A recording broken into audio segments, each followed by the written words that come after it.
Welcome into Sportsmemo's betting podcast for February 25th, Monday, with Robbie Vino going over college basketball, then a little AAF, the new football league at the end of the podcast. Robbie, welcome into the podcast. How are you? I am good today, Drew. How about yourself? I'm doing good, man. We got a short slate on the college basketball. It's called Big Monday. We don't have a big card, though. Three pretty marquee games here. I believe all on ESPN, so watch and win opportunities. And guys, it's $9 Monday at sportsmemo.com. If you haven't checked it out yet, you need to. It's every play is discounted to just $9. Even the top-notch play is normally $30, just $9 today. So if you're looking to start out with sportsmemo.com, now is a good time to try it out. Robbie Vino is a great selection. He's in NBA. It's been great for him. He's been on an 11-3 short-term run. He's got an NBA upper tier total up at the front of sportsmemo.com, and he's 53-32, 62% last 17 weeks in the NBA, so seeing it clear there. We're actually going to be talking college basketball. 3 games starting 7 p.m. Eastern tip-off on ESPN. We got an ACC matchup here, Robbie. Notre Dame versus FSU, seeing 140 as the total, with the Seminoles laying doubles at home. But I'll tell you, Robbie, I'm looking towards the Seminoles. I put a half a unit here. I think this Notre Dame team, they lost 3 straight, 4 of their last 5, 3-11 in ACC play, going up against FSU. And just the profile that the Seminoles are in right now, they had an 8-game win streak in the ACC, which is pretty impressive.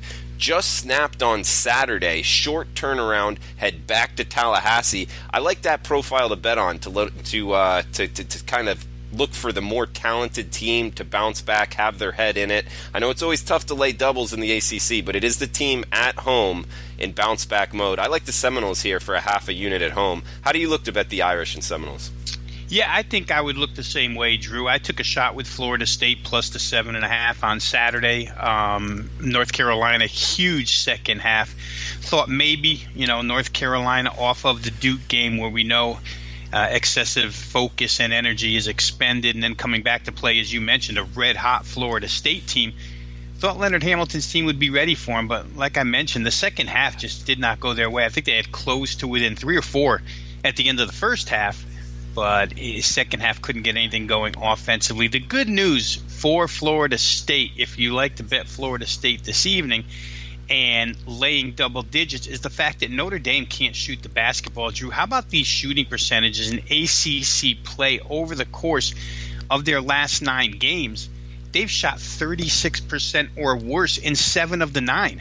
And this team just can't get it in the basket. And Florida State, as you mentioned, in bounce-back mode here at home. These Saturday, Monday games are tough because of the short turnaround, and teams that have to travel, it becomes a little bit of an issue as well. But for Florida State being the home team here off of their travel back from North Carolina, not much. Could be a little more difficult on Notre Dame. But still, I would look as the main angle to this handicap as fundamentally Notre Dame being unable to score the basketball, Florida State being a very good athletic defensive team, and probably ready to unleash a little bit offensively after a 59-point performance on Saturday. So I think a lot of fundamentals add up for the FSU team here. The only thing you concern yourself with in these particular instances is, were they so jacked up for North Carolina and come back home a little bit deflated because they weren't really in the game in the second half and wind up losing by, double digits? Did that deflate them a little bit to where they don't get going from the opening jump here in this game? That would be the concern in a situation like this. But I'd much rather have the Florida State side. Like I say, Notre Dame, Mike Bray's had to put it together with paper clips and string this year, and it just hasn't worked. Saturday's game against Virginia Tech minus Justin Robinson, another indicator. They lose by 8 as only plus 4.5. This team just hasn't been getting it done whatsoever. Robbie, heading to the Big 12, the next game up, we got ESPN2, 8 p.m. Eastern tip in Hilton Coliseum in Ames, Iowa. 863-864 on the rotation number. Oklahoma Iowa State. Iowa State laying 8.5 at home, 143.5 the total. How would you look to bet the Sooners and Cyclones here today, Ravi? Yeah, this is a little bit of a contradiction if you're looking at either side here. I think you can make back and forth arguments either for or against Oklahoma, for or against Iowa State, which makes it a difficult side handicap. But let's start with Oklahoma, which everything we read yesterday and this morning is how Oklahoma has taken on what a lot of teams across the country are taking on right now for an attitude, which is sheer desperation. You want to get into the tournament so bad, and now's go time for those teams that are on the so-called bubble. For Oklahoma, it's been back-to-back victories. They're happy with themselves for putting together a 2-0 win streak here, looking for 3-0 in somewhat of a revenge spot here tonight against Iowa State. Iowa State goes to Oklahoma first time around in this series, and they win 75-74. But the shortcomings for Oklahoma, Drew, and I can accept all of that. It's a team under Lon Kruger that played real well in non-conference, then stumbled during conference, and now they're picking it up again. I can get with, they're playing desperate basketball. We see that a lot in those teams. They have a certain amount of energy in the tank, 1 game, 4 games, 8 games, whatever. Eventually it runs out, but Oklahoma seems to be in the midst of a decent run. The problem I have with them is, Saturday they're at home against a Texas team without Kerwin Roach. We talked about it on Friday's podcast, and they're life and death with Texas the entire way. That game got bet up maybe 4.5, I think, is where that thing closed. And Oklahoma really struggled with Texas. So, yeah, it's a victory, but I think it was below expectations. I think if Oklahoma was really red hot to go along with desperate right now, I'd have more respect for the OU side in this game. But I don't see them as being a hot ball club coming in here off of 2 straight wins. For Iowa State, desperate from a different situation. They've lost back-to-back games. They're trying to figure things out right now because they've been streaky. They're as talented as anybody in the Big 12 other than at protecting the rim. And they seem to go into these hot and cold spells, and head coach Steve Prohm can't figure it out right now. Some of it has to do with some youth that's expected to help on this team, but they should be a little bit better than they are, and they shouldn't have been beaten by TCU the way they were Saturday, which was pretty solidly for most of the game, and then they came up last 12 minutes of the second half and made a contest out of it. So like I say, there's so much to whittle away at here. It's hard to lay 8.5 with Iowa State. I could see them in Hilton Coliseum coming out fired up and potentially blowing Oklahoma out. Oklahoma's not a great offensive team by any means, and I could see them playing a nip and tuck game like they did the first time with Oklahoma. Won't play a side here. I will say this, where Oklahoma's concerned, I just find it kind of interesting that in their first 16 games, Drew, they were a team that played 13 of those 16 at a really fast tempo, 68 possessions per game or higher in their first 16. Since that, they've played 11 games, and 9 of those 11 have been 67 possessions or less. Now, when they were playing faster tempo, they were 12-2 with 2 pushes against the spread, and they were predominantly an under team, 11-4 to the under. But since it's been slowed down, they're mediocre, 5-5 against the spread, 6-5 to the over. A lot of that's attributed to, for folks who watch the Big 12, the fact that the Big 12 is just kind of a grinded-out league. You can't think of many teams in that league that like to go up and down the floor, maybe aside from Kansas. It's kind of a grinded-out league.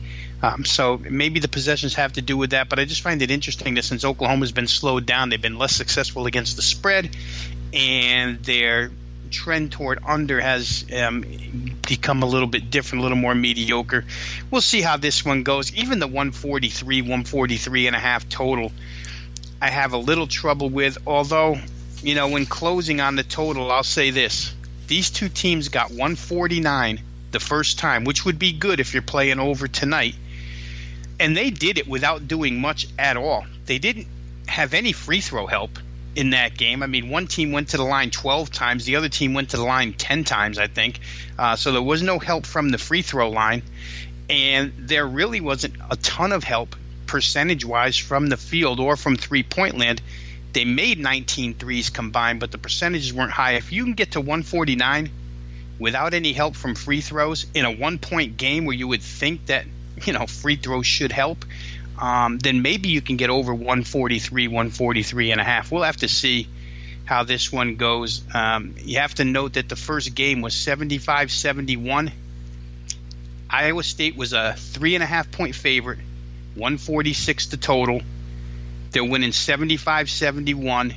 At the buzzer, Oklahoma hits a three, changes the point spread outcome, changes the total outcome with a buzzer three. So that's how close they were the first time around. Robbie, wanted to ask you, do you know what the Kansas State-Kansas rivalry is called? The border war, right? No, that's Missouri. No, wait a minute. Now you got me there, Drew, right off the top of my head. It's I believe they play for the Governor's Cup. Is that correct? Oh, okay. Yeah, you know what? Honestly, I don't know the answer to that one. Having a son who went to Missouri, I know all the conflicts between Kansas and Missouri, but in-state, I'm not so sure. Yeah, they play for the Governor's Cup. I believe it's called the Sunflower Showdown, Kansas State versus Kansas. Either way, 9 p.m. Eastern tip in Allen Fieldhouse in Lawrence, Kansas. Rotation number 865-866. Looks like 133 the total. Kansas -5 at home. I'll tell you, Robbie, Dean Wade looked healthy last time out. 40-point victory for Kansas State. Well-rested, going on the road here against their in-state rival. Catching 5. I think Kansas State is the side. How do you view it? Yeah, well, they were the first time around. That's for sure. And it's pretty fresh in our memory because it was only on February the 5th when they met for the first time. It was a big deal that night. Kansas State in that game were slight favorites. Cover the spread. The total was right around the 132 mark, and it went over 141 with a big second half, a 78-point second half between these two, which is uncharacteristic a little bit for K-State, although there have been games here or there, scattered games where Kansas State has played really good offense. The Dean Wade situation, like you just mentioned, Drew, is big. We thought he was going to be out when we talked about him last week, but he played in that particular game and then played again Saturday, and will be on the floor tonight. So that helps K-State. First time around, Dean Wade had 12 points. Barry Brown Jr., 18 points. Xavier Sneed, 14 points. So the big three for K-State did their job. And for Kansas, in that meeting just 20 days ago, they had LeGerald Vick on the floor. They don't have him on the floor right now. So that is a subtraction that Kansas is trying to overcome. They got absolutely mauled by Texas Tech on Saturday afternoon. So for KU, this becomes a game of real importance. I would lean toward them in this game, but I don't know that they'll be able to cover the number of 5 points here that we see now. I think it opened 3, shot up to 5. Kansas State very good defensively. Of course, whenever you back K-State, you always worry, especially on the road, about an offensive drought, which in Allen Fieldhouse could really be a problem for you if you go through any type of drought there, because Kansas can hit you with those spurts if they happen to be on from 3. If Dedrick Lawson is on, you could find yourself out of the game in a quick 4-minute span. So there's a lot to consider here. I do think Kansas is the right side, though. I think they'll come back from the first time around and win this game. K-State on paper, the better squad. I think situationally it favors Kansas here. Power ratings in this game showed that KU should be a 3-point favorite, which is basically where it opens. So the money really loves Kansas here. We'll see if it's right or wrong, but not a strong opinion here, Drew. The 133 is a little bit problematic as well, although if I were going to bet the total in this game, I'd probably play this one over 133 for the simple fact that I usually expect the home team to dictate tempo for the majority of the game, the better part of the 40 minutes. So for KU, anything over 20 minutes of up-tempo I think could happen here tonight. We'll see how it goes. Kansas State, very veteran team, but I think KU might be the right side here tonight.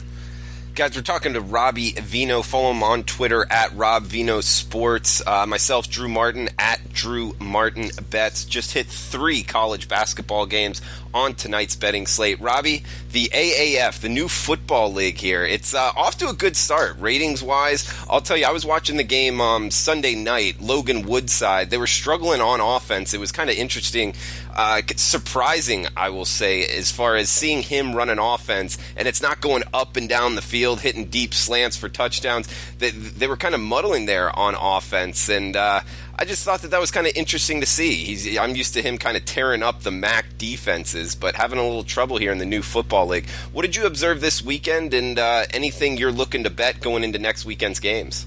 Yeah, in that particular game, Drew, it was interesting because San Antonio, Logan Woodside's team, got off to a quick 8-0 lead. Picked off a pass, Woodside threw a deep touchdown, got the ball back, Woodside threw another touchdown to Greg Ward Jr., ex-Houston quarterback, and it appeared to be a 14-0 San Antonio lead in a cruise job, but that touchdown was called back for a holding penalty, and then things seemed to go downhill from there for San Antonio. I think the other side has become real interesting. San Diego, a team that did not score, but one touchdown, I think, in the first, or they didn't score a touchdown in like the first 100 minutes of play or something like that in the AAF, and then they scored 2 fourth-quarter touchdowns in their previous game.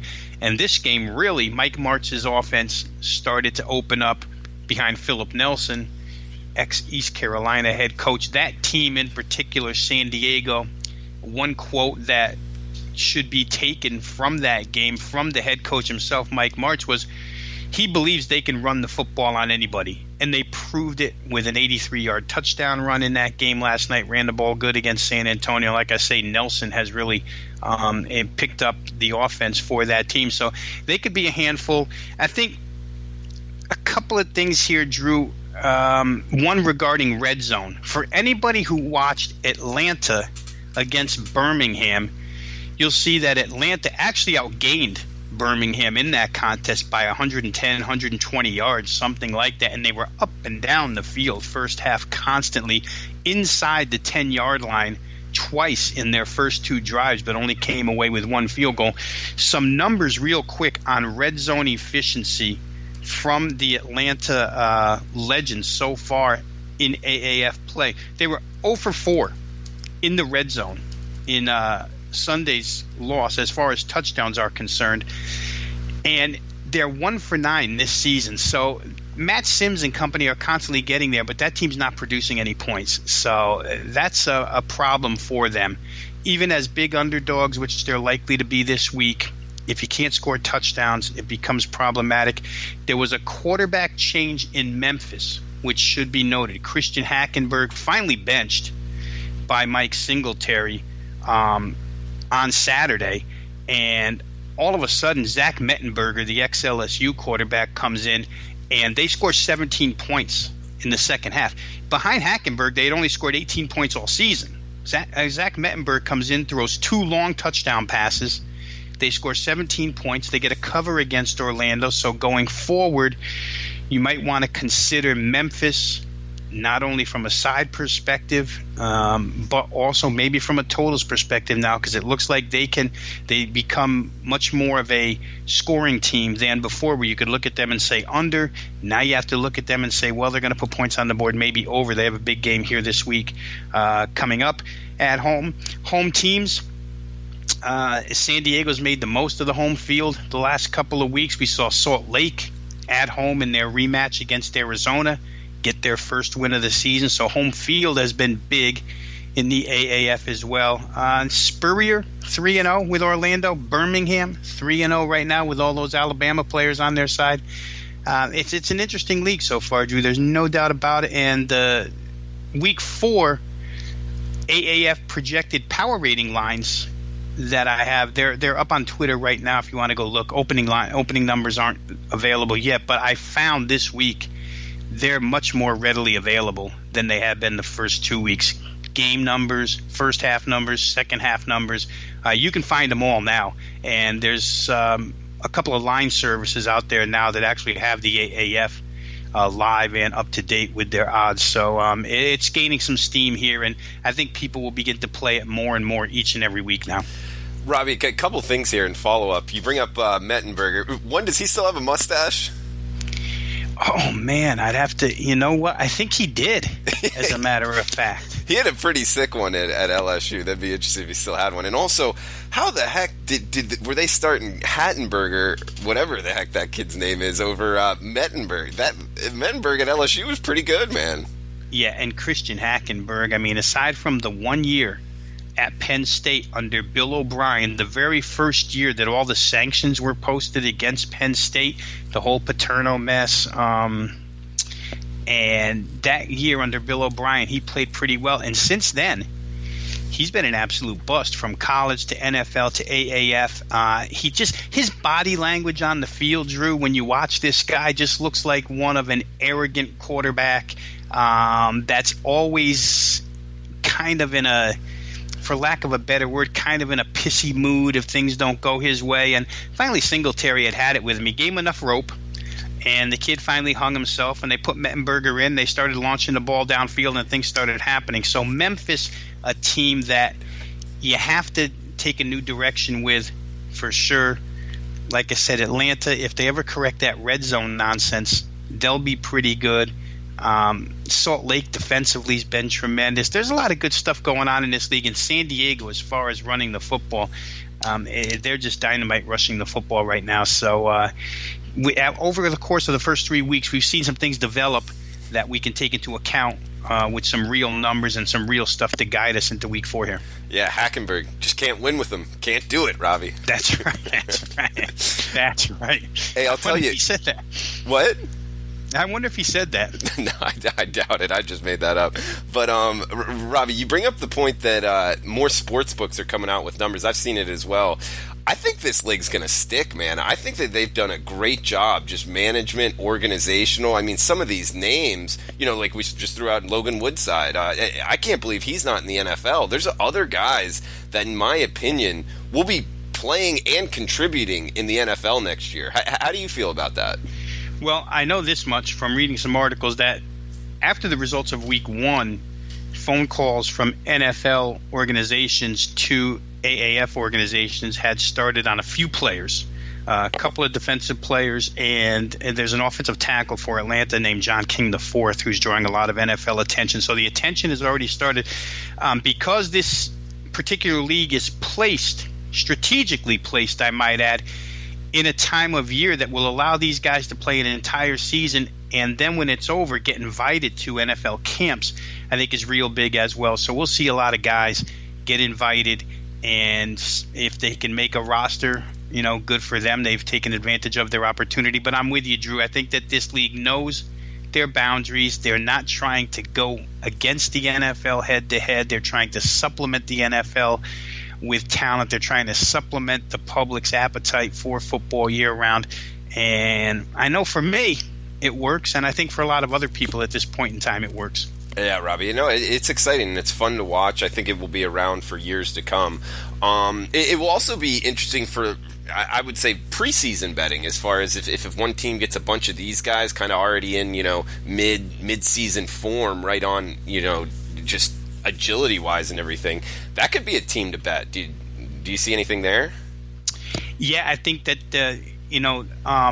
when we go through preseason weeks 1 and 2, the desire for the guys that are currently listed down on the depth chart to play hard is magnified in regular NFL games. But you take a couple of these guys from the Alliance, especially if they're skill position players, and you place them in that situation wanting to get back to the NFL, I think that desire might be even stronger. So you could be right there, Drew. You have to keep a little note of who or which roster has taken AAF players onto their team, and maybe at that time it can be something we can look at and use as a little bit of a handicapping edge. I'll say one thing about this league real quick.